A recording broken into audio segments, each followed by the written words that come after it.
Chicken పులుసు దోశతో కాంబినేషన్తో enjoy friends, welcome back to Karthiya kitchen. ఈరోజు మనం నాటుకోడి పులుసుని ఎంత ఈజీగా చేసుకోవాలో చెప్తానండి.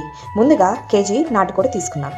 దాంట్లోకి ఉల్లిపాయలు, టమాటాలు అన్నీ పచ్చి వేసి కొంచెం ఉల్లిపాయలు కూడా వేసుకొని ఇందులోనే అల్లం వెల్లుల్లి పేస్ట్, కల్లుప్పు, పసుపు, కారం వేసుకొని వాటర్ వేసుకొని 3 విజిల్స్ పెట్టుకుందామండి.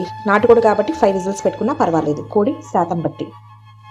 వాటర్ వేసుకొని 5 విజిల్స్ పెట్టుకుందాం. వంట రాని వాళ్ళు ఎంతో ఈజీగా చేసుకోవచ్చు. విజిల్స్ అయిపోయాక ఇలాగ ప్రెషర్ తీస్తే మొత్తం చికెన్ ఉడికిపోయి ఉంటుంది.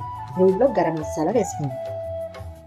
లాస్ట్లో కసూరి మేతి చల్లుకొని కలుపుకొని కొంచెం మరిగిస్తే ఎంతో టేస్టీగా ఉండే చికెన్ కర్రీ ఈజీగా బ్యాచిలర్స్ అయినా రెడీ చేసుకోవచ్చు. కసూరి మేతిని కూడా చల్లుకొని కలుపుకుంటే ఎంతో టేస్టీగా ఉండే చికెన్ పులుసు రెడీ. లాస్ట్లో కొత్తిమీర వేసుకొని డిష్ అవుట్ చేసుకోవడమేనండి. చుక్క నూనె లేకుండా నాటుకోడి ఈజీగా ఎవరైనా చేసేసుకోవచ్చు. మీకు నచ్చినట్టయితే లైక్ చేయండి, షేర్ చేయండి, సబ్స్క్రైబ్ చేయండి.